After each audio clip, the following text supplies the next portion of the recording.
online. It will be by Reno and Jess Resig and Elizabeth Huck. So with that, I will turn it over to them as they've just put up their slides. So thanks so much for everyone for the great questions, and look forward to hearing the second presentation this morning. Thank you. Good morning, everyone. Thanks for joining us. We look forward to talking through some options for you for integrating student response questions into your online course content. I'm Jess Resig. I'm an instructional designer with World Campus, and this morning I'll be presenting with Reno, who's business faculty at Hazleton, and Liz Huck, who is an instructional designer with Shared Programs and Hazleton. Our objectives for this session are to talk about some of the advantages of integrating those student response questions. We'll give you lots of examples, both in a World Campus course and in a residential online course, so you can see how different systems work in those spaces. World Campus has a student response system tool that we're able to integrate into World Campus course content. And then the residential courses are using Microsoft Forms to do essentially the same thing. So we'll be able to show you the functionality of both, talk you through some advantages and challenges or things to watch out for. And then we'll have lots of resources for you at the end that we'll share that'll walk you through how to do this on your own as well.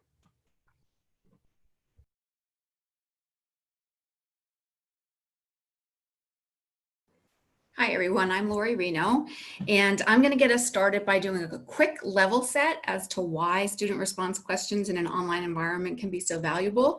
I'm going to assume also that if you're in this presentation, you may already know some of those advantages, so we won't spend a lot of time.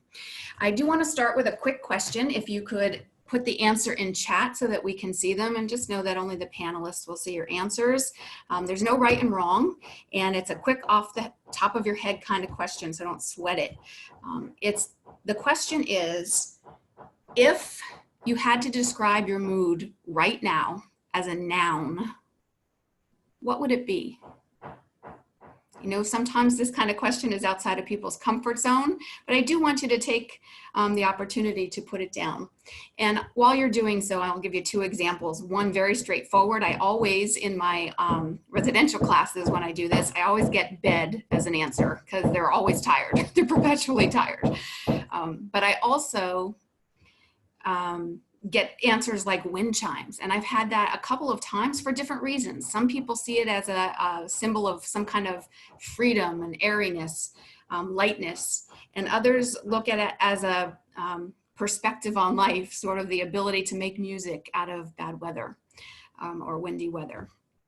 So the point of this particular question is to set up the next part. The next slide, Liz, which is literally, what are the reasons we do this? So when you were doing this, and I see a lot of people have responded, you may have asked, I have absolutely no idea where this is going, right? And the idea is to get you thinking about, wow, what might be coming? So engage students, remember, retain, and use knowledge better. And there are a lot of studies on that, and you may know of many of those. We've put a couple of them, just a couple, in a space that we have available that Liz will introduce you to later on in the presentation.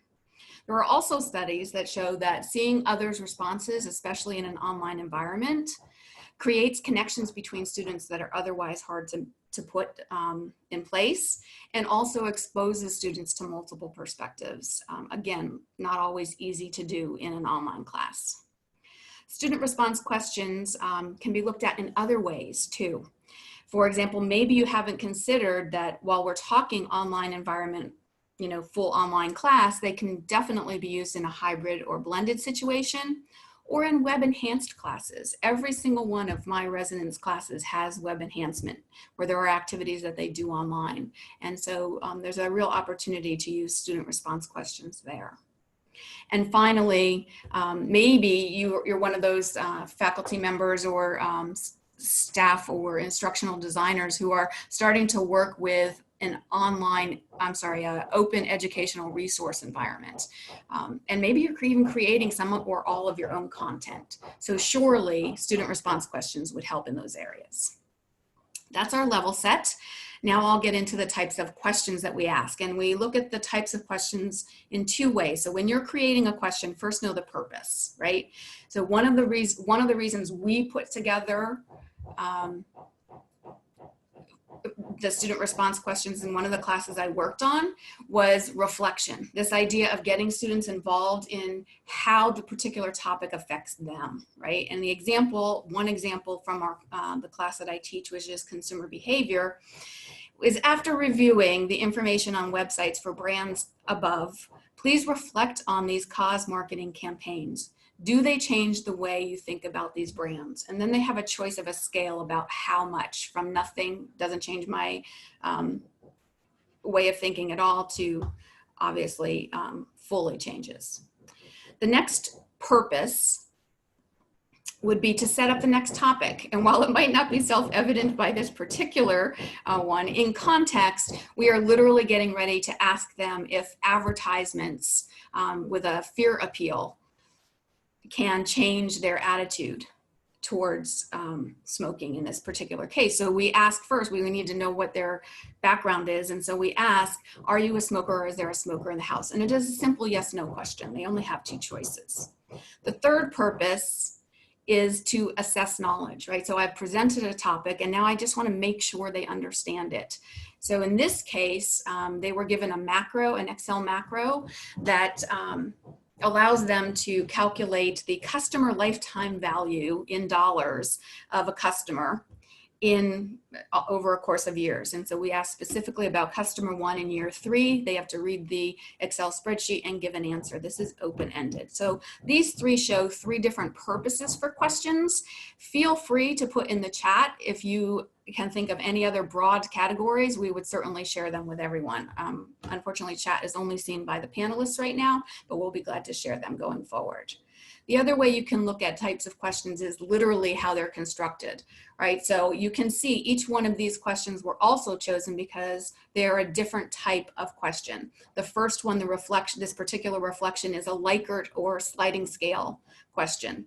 You can have close-ended, where we're giving you specific answers to choose from, like yes, no, or multiple choice. And then finally, an open-ended question, which in this case, question 3, assessing knowledge about the CLV, is just a number. But you can also ask for, 1 or 2 sentence answers, like give me an example of, which also shows some assessment and ability to understand. Although we do strongly suggest staying away from essay questions in a student's response online. Okay, so I know I'm speaking a little fast, but I want everybody else in the presentation to be able to see, but slow me down if you need to. So response displays, the question is, what do people see? Do I really want students seeing everything? Some questions might be sensitive. So the first choice not on here is you don't actually have to display anything afterwards. But you can also show a list of narrative responses. So I can see everybody's examples, which I think is a great opportunity for learning. And you can show just their answer, or you can show all of the students' answers. Additionally, you can show just an instructor provided correct answer or explanation. So in the case of the CLV, I literally say, it's this number based on this cell. That's where you got the answer. And then finally, you can show a compilation of the answers without specifics to any one individual in pie charts and bar graphs. Instructors can see all of that, of course, but they can also see a list of student responses with student ID. This is very helpful if you actually want to grade the student responses, and I do. I want to make sure that they're reading. That's been one of the biggest challenges of mine in my classes. I hope I'm not the only one out there, but students are very busy. They tend to skim and not read if they read at all. And so student responses help with that level of involvement to get the reading done. And in both World Campus and on individual campuses, when we use forms, as you'll see, you have the ability to see that list in Excel, which also allows you to manipulate it in a way that allows you to review and or grade them fairly quickly. And Liz and Jess are going to talk to you more about what the instructor sees when they go through each piece of what they do. Before we get started on that, I'm going to turn it over to Jess to go over pitfalls and lessons learned. So as we were working on putting together the student response questions in the World Campus course, and then as Lori took that same principle and applied it to her residential online courses, we identified some common areas that emerged as challenges that we saw. And the first being, there's no way to connect participation automatically to the gradebook. So I know Lori just mentioned that you can sort student responses in Excel, and you can do that in both versions. So whether you're working with the World Campus tool or Microsoft Forms, you are able to use an Excel export to sort student responses. So you can still enter them in the gradebook pretty easily. It's just something to think about, that it's not an automated process. The second is that setup does take time. So either working through the process of working with an instructional designer so that it's in your World Campus content, or in setting up the Microsoft Forms, which Liz is going to show you closer to the end of our time together. It does just take time to get everything built out and put it into your content. So it's something to think about. And I see that was one of the questions that came up. Ron Gunn has asked, what's the time involved in the development? It really depends on the extent of the number of questions you plan to ask. So setting up an individual question can be pretty quick once you get used to the process. But if you're planning on using several throughout each of your lessons throughout an entire course, it can take a bit of time to get those in place. The other challenge that we encountered is related to some user interface limitations. So for example, within Microsoft Forms, there wasn't a way to sort responses unless you export them into Excel. Not a big deal because it has that functionality. It's just not something that works right within the interface if you were just viewing student responses within Forms directly. The other thing that's a bit of a challenge is as you're creating Microsoft Forms, and I think Liz will show this too, you'll get a full list of the forms that are in your course, and there's no easy way to sort those either. So those are just some of the challenges to be aware of up front. And some of the advice that we had related to those was being sure that you're setting expectations for students. So talk about, and I know Lori does this right up front in her course, talk about why these questions are in place and the role that they play. So for us in the online course, these essentially served as participation expectations. So we did assign a point value to them. So students were expected to go through and answer all of the questions, and it became their participation grade for that lesson.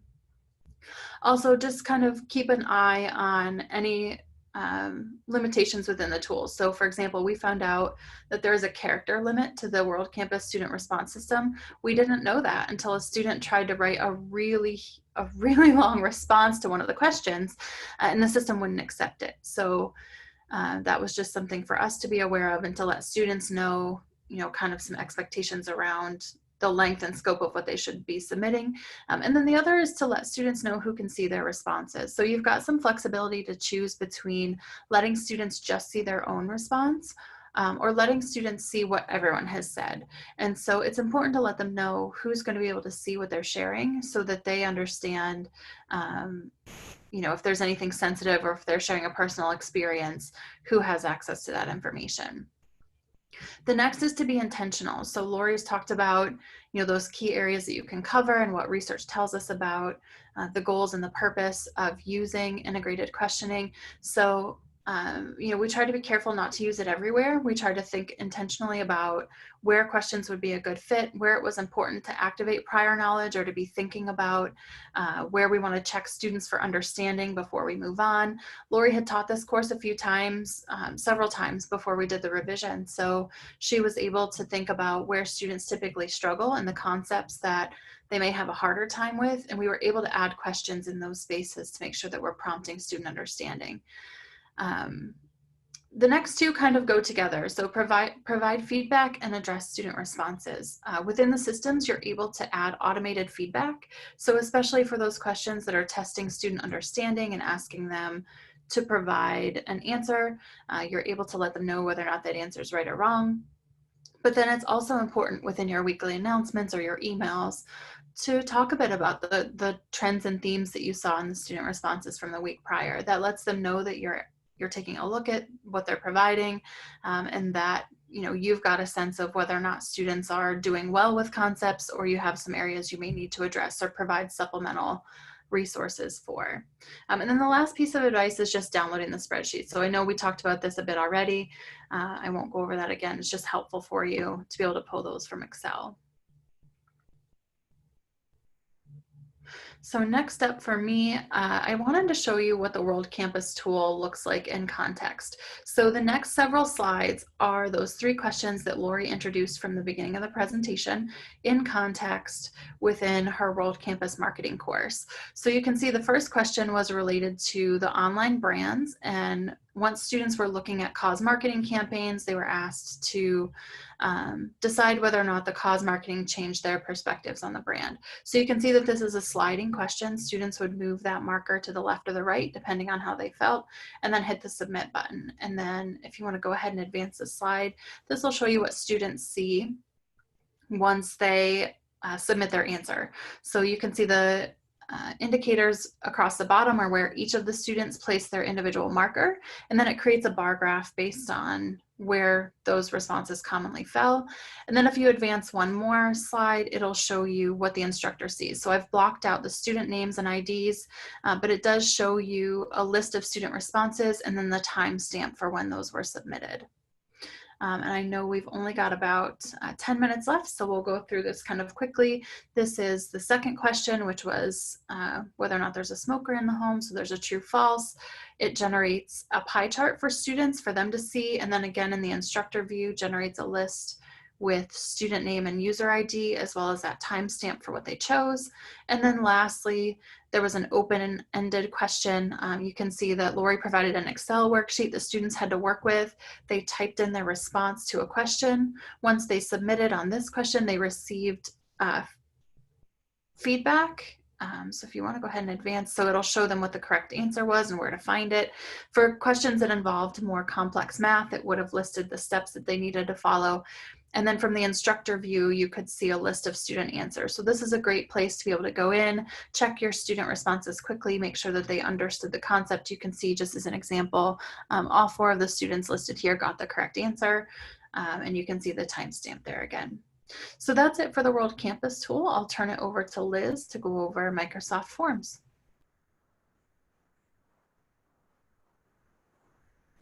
Hi, so when Lori and I first started talking about converting her World Campus course to Canvas, she mentioned the student's response tool, and we started brainstorming what alternative might create a similar student experience. And first we came to Google Forms, but we soon realized that there were issues with auto-collecting students' names. Students have their personal Google accounts, plus Canvas made them log in every time. So then we came to Microsoft Forms, which if you've ever used it, it's very similar to Google Forms. And it had all the functionality with like the question types and that Lori needed. So we tested it, and the embed worked seamlessly from the student perspectives. When students logged into Canvas, the Microsoft form recognized their account, and so it automatically was able to collect their name and email when they responded to the questions. So today I'm going to just do a quick run through of the process of creating a form, excuse me, and embedding it into Canvas. And it is going to be quick. So at the end, we'll share a link to a Canvas course where you can go in and actually try out some of the forms in a Canvas page to see what that student's experience looks like. And like I said, I'm going to be going fast, so there's actually more detailed documentation in that Canvas course. If you want to give it a try, you can follow those steps to try to create a form in one of your courses. So Microsoft Forms, to get there, you can start in OneDrive and click that app launcher in the top left-hand corner to access Microsoft Forms. And within Forms, you have 2 options actually. You can choose between forms and quizzes. They both allow you to create the same question types. It's just that quizzes for some of the question types have a few additional features. For example, you can provide feedback based on what the student selected after they submit, or you can assign a point value, you can assign a correct answer, and then you can decide if you would like them to see their results and the correct answers immediately after submitting. All right, once you have decided which type of question you want to create, you just click Add New. And as you can see here, these are the different question types. And the question types are the same for both forms or quizzes.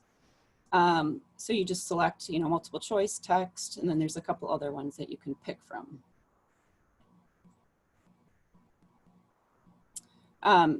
And it's pretty easy. Once you select your type, you just input your information, create the question.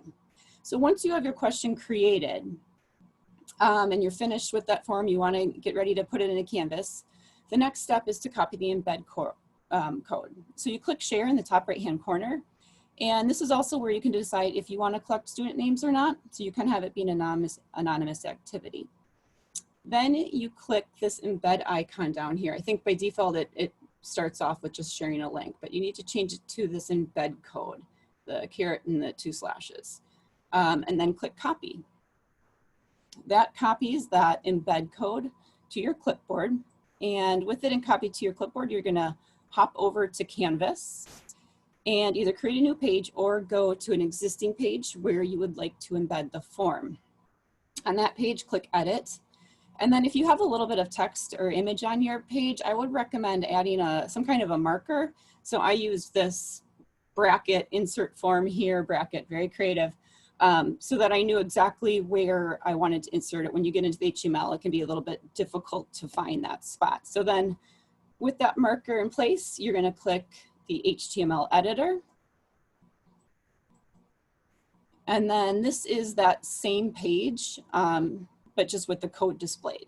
And if you haven't used HTML, it might look a little intimidating, but don't worry.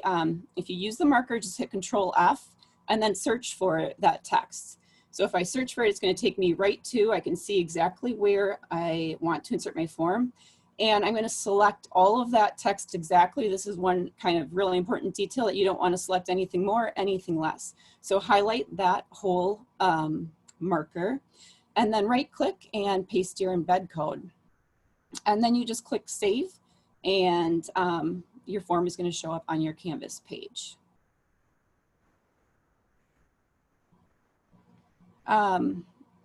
So with the forms, you have the option of creating a link to the responses. The link doesn't show the student names. Depending on the question type, it might show a written response, a pie chart or a bar graph.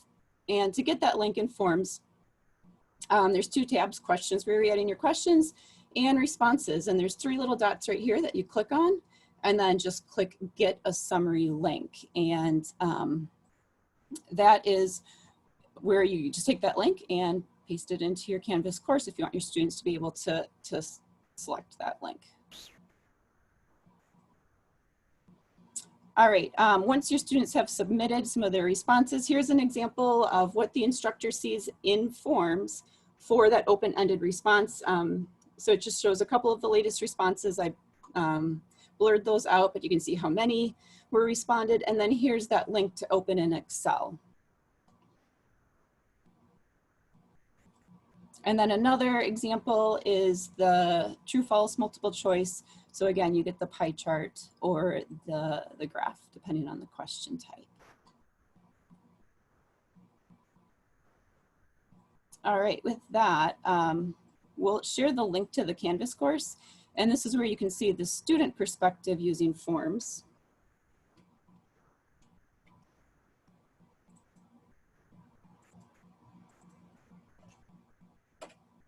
And also, we have the presentation slides shared here. And then, like I said, I know I just whizzed through that. So some documentation with more specific instructions of how to go through all those steps to embed that into your Canvas course. So with that, we take a look at questions.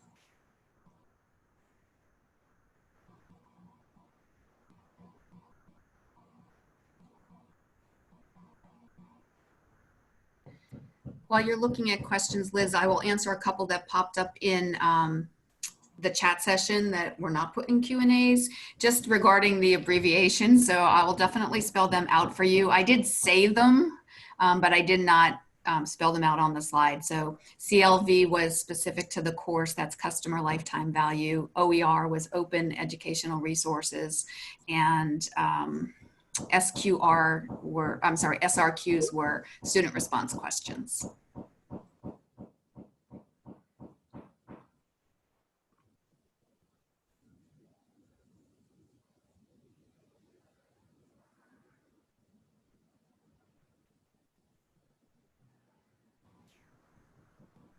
One question I see, is it possible to upload an Excel file so it's read by Canvas Gradebook? I think that's an option. I think you would need to be a little bit of an Excel whiz to get it in the right well, yeah, maybe that wouldn't work actually. Because I don't know exactly what format the one would download in and then what Canvas would need for the upload. So that might be a little, need a little finagling. I've been answering some of the questions in the Q&A as well, and I know we're getting close to time, but just want to mention that we can continue to answer them via text in that box as well. But I know one of the questions that just popped up is if you want to ask multiple questions per class, how would you organize forms in Canvas? So Liz, I think you may be best suited for that one. Multiple questions per class. How would you organize in Forms and Canvas? Well, in Lori's case, we actually created a group in Forms so that all of the forms for that course were kind of stored together, because that is one disadvantage of Forms is you can't make folders, which that was hard for me because I wanted to like organize it all in the form, but we made a group and just added everything there. And then we were just very particular about naming them. So you know exactly like what module or what lesson they were going to go in. I don't know if I'm understanding or answering that correctly. One question I see here is what's the advantage of Forms over just creating a quiz in Canvas? I would say it was just the flow. You know, they're reading it, they read some content, watch a video, and it's right there embedded right within the page. So to me, I think that's the biggest advantage of using that over a Canvas quiz. Plus, it wasn't, all of the questions were not assessment questions. Some were used to set up a topic that was coming up next, and some were to have them reflect, which aren't necessarily graded types of answers.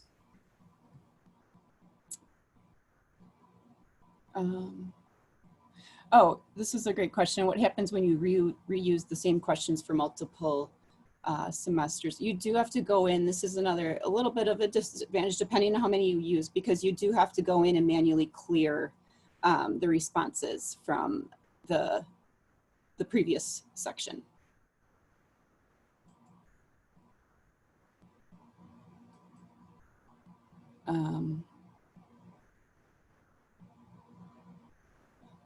Microsoft Forms, is it only online or can it be installed locally? I don't know the answer to that. That's something that